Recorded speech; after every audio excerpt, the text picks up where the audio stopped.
I had to turn my hat back for this. Yeah, it's not just the Cavaliers, man. It's pretty much, I think all of the teams have a new pregame introduction.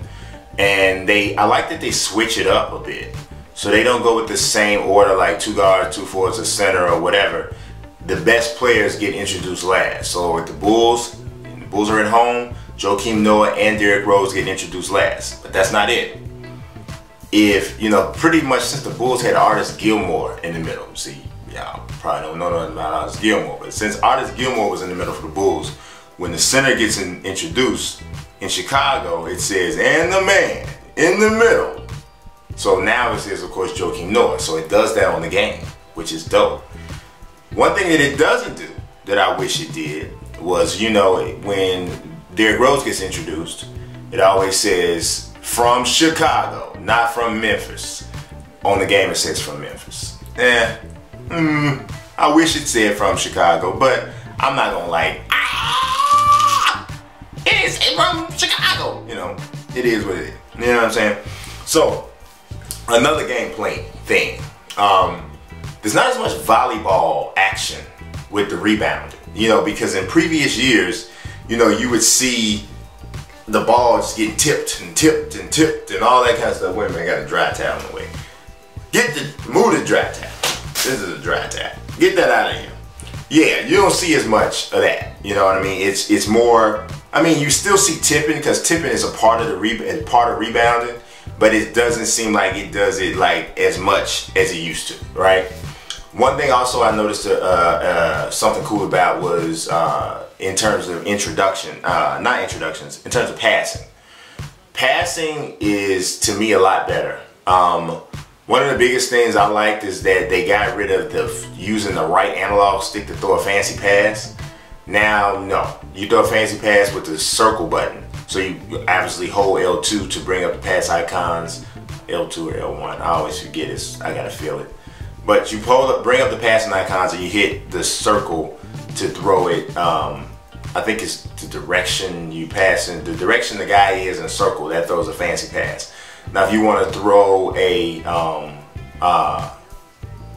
if you want to throw a lot, I might be wrong about that, the last thing I said. But I know you throw the fancy pass with circle. I gotta go back and think about or look at what combination of the buttons you gotta do to throw it that way. But you throw a lob pass with a triangle. I believe you throw a bounce pass with the square and a regular pass with the X. So, there's that. So I forget exactly how it works, but you can definitely control which type of pass you throw, which I think is cool. Player models are different. Guys are thinner. So you might have saw that like when the guys come out in their introductions, they just look thinner in their warm-ups. Well, they are thinner, period. A lot of people thought that 2K's body types were a little too muscular. I never really felt that way, but I was glad to see that when they did make them thinner, I didn't get now I don't like it. So it is still cool, but I never had a problem with the more muscular looking guys. Now, one thing I will say, let's talk about like some of the stuff that I feel like could improve. But I do again want to kind of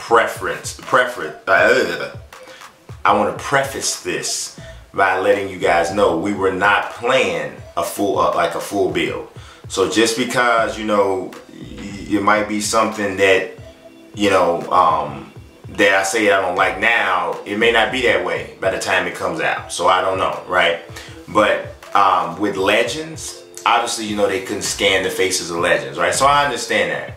So I understand maybe that the faces might not be quite as on point as the guys who are currently in the league who can be scanned. So this year, I feel like the Legends look a little weird. Not even in the face, but in the body types. Like, I played with one of the old school Bulls teams, and I thought Michael Jordan's body type looked a little weird. Part of it could be part of it could have been the uniform, because of course they try to have him wear the short shorts and stuff like that, and you know, to match the era. But I don't know, something made him look a little weird. Not unplayable, or not like, oh my god, not like that, you know, but just a little bit weird, you know. So Now this is something that I felt was probably the biggest concern, if I can use that word, for gameplay. Overall, I love the gameplay, right? But I noticed a lot of pass-throughs, a lot of body pass-throughs, you know, arms going through people and stuff. That I didn't like. But I will tell you this, talking to Mike Wang and Chris Manning, they said to me that, you know, sometimes those last animations and stuff like that that have to be added in to kind of take that stuff away, that's like some of the later stuff that's added. So, you know, I'm hoping that that's the case. Now don't get me wrong, I'm not the type of person that's like, if I see one body pass through, y'all popped with me. I'm not that guy, right? I'm not that guy.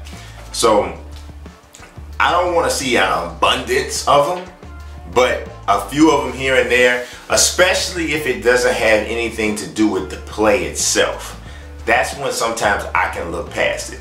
Like if you know, if I just dunk on a guy, right? The ball's through the roof, through the hoop already, right? They taking it out, and my arm passes through a guy's hand. Is that pretty? No. Am I going to take a snapshot and try to be like, look at the beautiful photography within NBA 2K15? No, I'm not going to do that.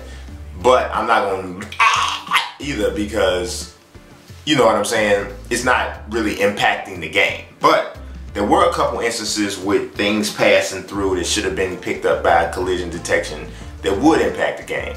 I was watching a game, I believe QJB was playing Sub the Gamer, right? Sub the Gamer was a cool dude. He's a real cool dude. But he's playing him, and there was a pass that looked like it went through somebody's hand. Should have been the steal. So I'm hoping that that gets cleaned up. They definitely saw it and definitely took it serious. And I know that they're going to be committed to trying to, because they were taking their own notes too. So hopefully that's something that, you know what I mean, that does get cleaned up. Also, the goaltending needed to be tweaked a bit. Andrew Wiggins a beast on that game. I mean, he can't shoot that good, but athletically, rebound, you know, get to the bat. He's playing with the Timberwolves is gonna be fun. Playing with the Timberwolves is gonna be fun. Zach LaVine, man, I'm telling you, it's gonna be fun. But there was a ball that came up off of a rebound, and I jumped up with Wiggins to grab the rebound, and he jumped up a little bit. His jump was a little premature, and the ball was technically still on the cylinder, and Wiggins snatched it off, and there was no goaltending. So SOG, Scott O'Gallagher, saw it. He was like, oh, no, I don't like that. He was like, we gotta, you know, gotta jump on that. We gotta figure out why that did that and take that out. He's like, it should have registered that it was still on the cylinder, but this particular time it didn't.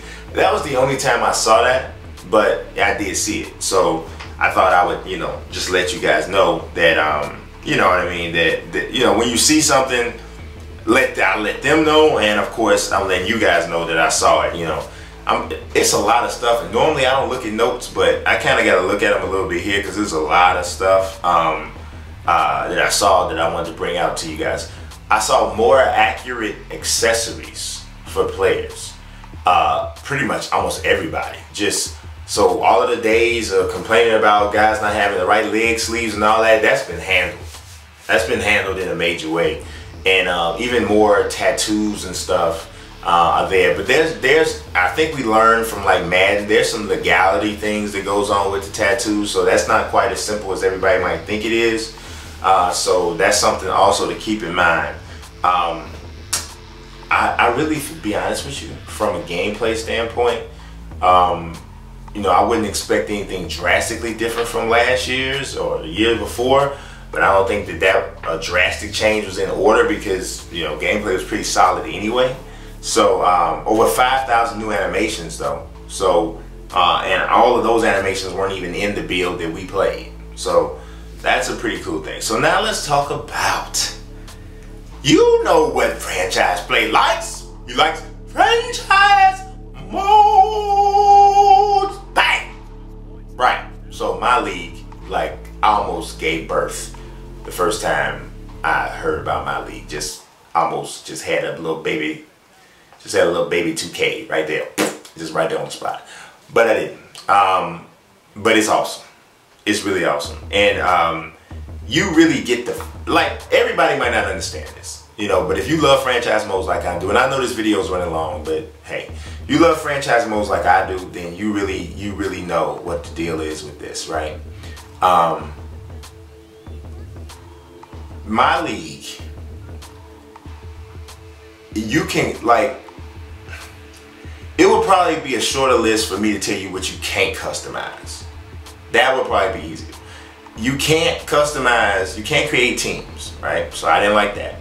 I wish that you could create teams, you know, create your own logos and blah, blah, blah, blah. Just import them in, the whole nine, like we used to be able to do back in the day.